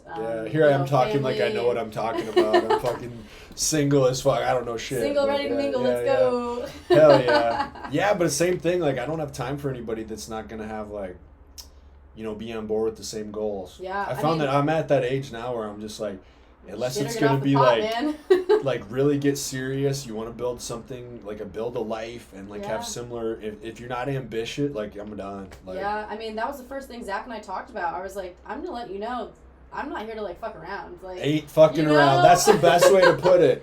Like, I am out in the world to not fuck around. I'm gonna make a mark on it. I'm gonna be successful. I am gonna do what I want to do and build something. If you want to do that with me, let's do it. But if you're gonna just fuck around, I'm not here to fuck around. I'm not here to fuck around and find out. Right. You fuck around, you find out. Like, dude, that was the greatest thing when that video came out. He's like, and he's so serious. Oh, he's like, see here, you serious. fuck around, you find out. It's just like, it's just that simple. And everybody shared it, but I don't care. I'd watch it a million times. It's so funny. Oh, it's awesome. You know, that's why I do love some social media stuff. Sometimes it's just so great, and it's like the things that people come up with. I'm like, where did you pull that out of? You know, I actually really love the time we're living in. It's kind of fun. Like, obviously, I understand, and maybe it's because I'm old enough to like know better, where like the negative parts don't affect me. Like, I could see where like young girls like getting unrealistic expectations, or like, you know, they'll see somebody, everybody looks like this, and they're depressed about them.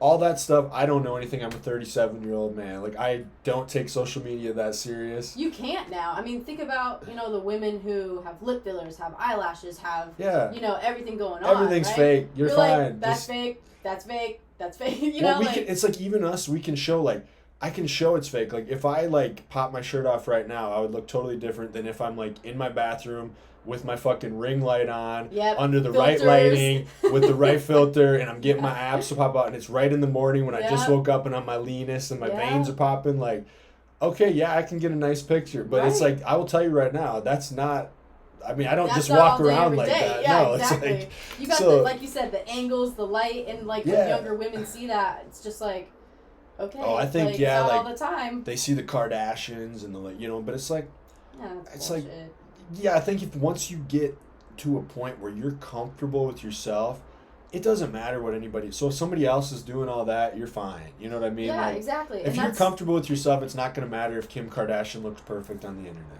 And that's what I like to instill in, you know, some of the females that I coach. Right? Yeah. It's like, do you feel confident and comfortable in your clothes? Yeah. You know, it doesn't it's matter about what the you. scale says. It doesn't matter what this is. You know, all the external factors eventually do play a role, but how do you feel about yourself? I think that's the most important thing. It's like, not always about, like, obviously we want to be in shape to attract the opposite sex or whatever you're into. Gotta look like, good naked. You know? Yeah. But at the same time, like, I think there should just be a point of it, like, you're doing it because you care about yourself. Yeah, it so, should like, you're come from inside of you. And I think so. Like, it should be like, I am doing this because I love myself and I care about myself. So I want my health and I want to express myself in the most healthy, beautiful way that I can. Exactly. For you. Yeah. So it's like, I mean, obviously other people are going to enjoy it too if you start looking sexy. Right. Then you'll get those compliments and you'll get those little like likes and notices and you're like, don't get too hooked on those. It should still be that come from you type of thing. I mean, we all like the social media. We like the dopamine kick from getting the likes.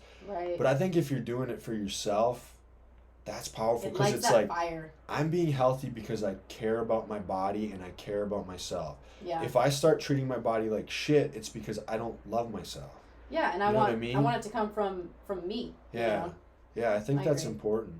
Definitely, like that confidence boost that you get when you hit that PR in the gym or something like that. It's like, fuck yeah, I did that. Like that was me. Me versus me. Me versus me. You look in the mirror and that's your competition, right? So that's what you got to think of. Because really, that's what it usually boils down to, right? Yeah, in kind of a lot of aspects in life is like, hey, how did you compare to the previous years, the previous day? You know, like, are you better? Even with that food stuff we're talking about, like you learn from like fucking up, like absolutely. You ate that sleeve of Oreos, then the next time you feel like that, you're like, I'm not gonna do that this time. Yeah, this time I'm not gonna do that. I know better. I learned. You know what I mean? Yeah, like, you learn from your mistakes, and if you don't make some mistakes, then guess what? You're gonna be never stuck at square one. Yeah, that's the other thing they always say is like if you're not failing a bunch, you're fucking up because you're never gonna like get anywhere. Yeah. So like, think how many times you've had to fail to like win. Like when you win this, like. You would have never won that if you didn't take the chance because you were scared to fail. Yeah, and I was scared to go into an off season. Yeah. Essentially, it was like, well, the judges aren't going to remember me. I'm not going to be on stage. I'm not going to be a bikini competitor anymore. You know, all those things go through your head, and you're like, you got to just put that aside. And I failed more times than I've won. Mm-hmm. Do you think it's something like being willing to be uncomfortable is a big thing? Yeah, the whole be comfortable with the uncomfortable type of deal. Yeah, I mean, it's true, right? I think so too. You get to a point in prep, you're super uncomfortable, you're bony, sitting down hurts your ass, like things like that. Then you go into the off season and you're freaking uncomfortable because you're like, your clothes don't fit. Oh, yeah. You walk around, you're like, oh god, I feel like I'm so big, and you probably look fine, but you just feel like you're like Jabba the Hutt or some shit. I mean, I complain to Zach all the time, like, I feel huge today, and he's like. Yeah, okay, Allegra. Yeah, he's probably like, you're beautiful pounds. And I love you. You're like the light of my life. And you're just like, I look like shit. I'm like, God, Jabba the Hutt here with like double chins and shit. I'm sure he doesn't see you like that though. No. It's weird how we see ourselves versus how other people do. 100%. Yeah. And he's always like, you can gain a couple more pounds, man. Like, you just put it on. And I'm like, okay. But yeah, especially guys with girls, like I think a lot of times we don't care if they have a little more. You know what I'm saying? A little more like, fluff, a little more curves. But like, in your mind, you're probably like, oh my God, how did I get like this? I know, but again, everything happens for a reason, and every off season or improvement season, whatever you want to call it, is progressing you in the right. It's a growing direction. Phase. Yeah, and you need it. You totally need that. Yeah, and I mean, guys feel like that too. You know what I'm saying? Like, it's like again, once you get to that lean look, you're gonna be like, shit, I look good. It's like I can't pop my shirt off and look like fucking, because you get like you like Chris that. Bumstead again. You're like, damn, I'm a little soft right now. This is bullshit. But then you get stronger during that period. Yeah, exactly, and that's when you fail a couple times and you come back from it. That was one of the biggest things I learned was like when I got lean with Jordan once working with him, and then I bulked for so long and it was not fun, but I did get stronger. And then when I got lean this year, I looked at like a side-by-side picture that was taken in basically the same bathroom. Yeah. I'm like, oh my God, look at the difference. That was what the bulk was about. Right. And but I would have never known. And exactly. And that's the thing, like when I have new onboarding clients too, is like you got to take front, back, side pictures. It's going to be uncomfortable at first, but wait till you see that side-by-side later on, right? Yeah. Because now, like, I'll look at my side-by-side being X amount of weeks out from now versus, my last prep or something, and that's when you see those differences. It's pretty wild. Yeah, it's super like, cool. That's why I got fat for like a year. Literally. Because holy shit, now that I'm lean, the lean looks way better than it did the last time. And now I have a sweet taper, my glutes are popping a little bit more, and, you just... you're growing each time. So it's just going back to bodybuilding. It's an evolving sport, and it's so cool to me. It's like, obviously it's my favorite sport. You're definitely super passionate about it. Yeah, I do love it. I don't think that's going to wear out either, because I think with you coaching and you're making these moves and stuff, it's always going to be something new. Yeah, and there's always new things to learn in the industry and... Right, so I think if you're constantly, like, reading new stuff, like, paying attention to the changes, because, if you've been in it long enough where, like, you've seen different fads and changes come and ideas change about everything, and, like, if you stay up on it, you're always learning something new, I feel like that passion never goes away. Yeah, because there's it's constantly evolving, right? Yeah. There's always And you're something, evolving. and I'm evolving. Yeah. And you know, my group is evolving, especially moving down to Idaho now. I get to be with a different set of specifically bikini bodybuilders, right? And I get to, you know, learn from them and a whole new team, whole new world down there, over there, wherever I'm going. So you'll still keep growing your team and everything. Yeah, so I'll still be coaching online, and then I'll be coaching for the Mecca, and you know, with being more involved in the bikini field, I'll become that prep coach, and you know. Well, that's huge because it is like it's different levels. Like I'm gonna start coaching people, but it's gonna be like basically kind of I would call them civilians. Yeah. Like regular. So like I'm not where I could coach people in bodybuilding, but I can coach people who are regular people on how to become healthier. But it's a start, right? It's a start, but then it's like you've gotten to a point where you can teach that because you've been through it. So it's like you're always learning something new. Always, and I love it. You know, it's everyone comes back to like whatever your why is, and it's like because I get to better myself every day. Mm-hmm. You know, and I have people surrounding me that support that, and I do it because you love it. I love it. Yeah, that's so cool. So, do you have any like sponsors or anything that you want to shout out or talk about? Like, I have a few. I don't even know if I'm not like fully sponsored or anything, but but I like to do that on this show. If you have any of that stuff that you want to get out there, like something you want to promote. Obviously, you brought your belt, which is so cool. Love it. Yeah, so I am sponsored by a suit company, rental company called Center Stage Rentals. Mm-hmm. So use them, use my code. I'm also with Toxic Angels Bikini. So they make all the suits that you don't have to spend, you know, so much money with the rentals. The bikini is the suit. That's what they call it, a suit. Yeah. Okay, so like, and those are like, they've got to be hard to make.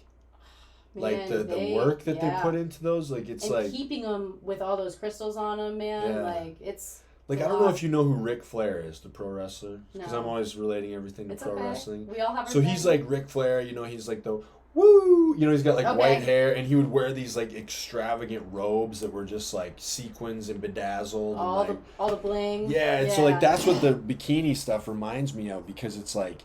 It's got to be so hard to make those, and that's probably why they're so expensive. Like, I mean, they go up to thousands of dollars, man. Like, and that's why I really do like being able to rent my suits from Center Stage because you know it's a little bit cheaper. You wear it once, you return it, and you're done. It's so not, like not here's like crazy. What a Ric Flair robe looked like.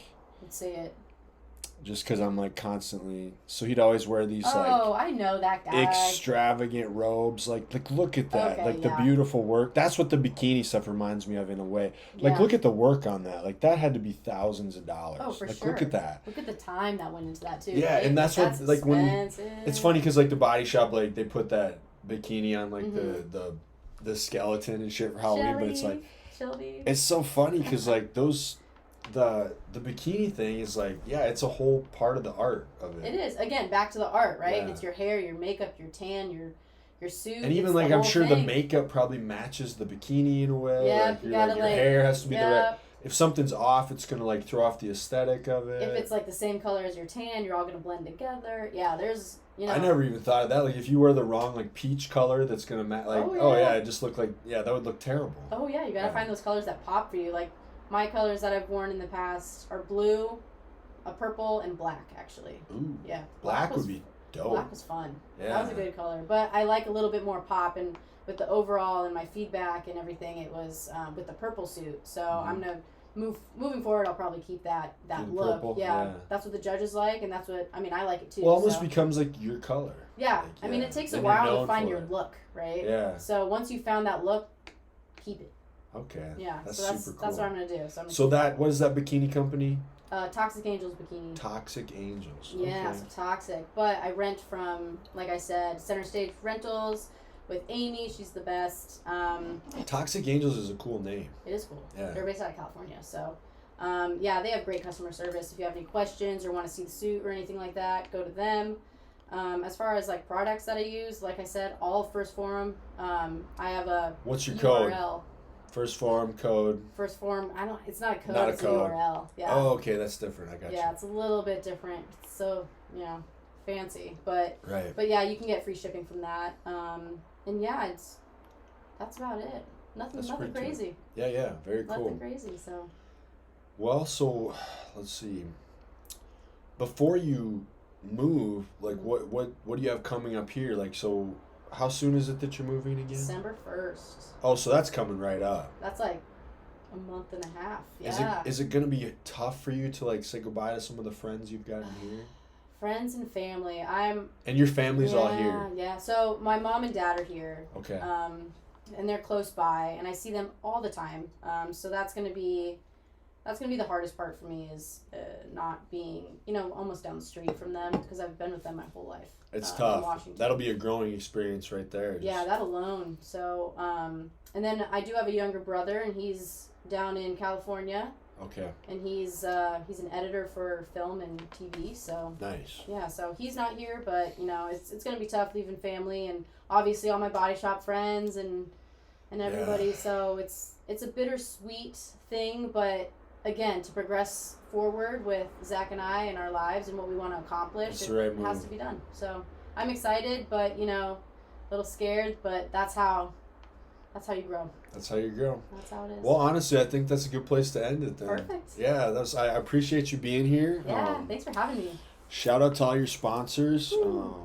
Yeah, that was a great episode, and I wish you luck with everything you got going. You. And thank you, everybody, for listening. We'll sign off there. Excellent. Thanks for having me. You bet.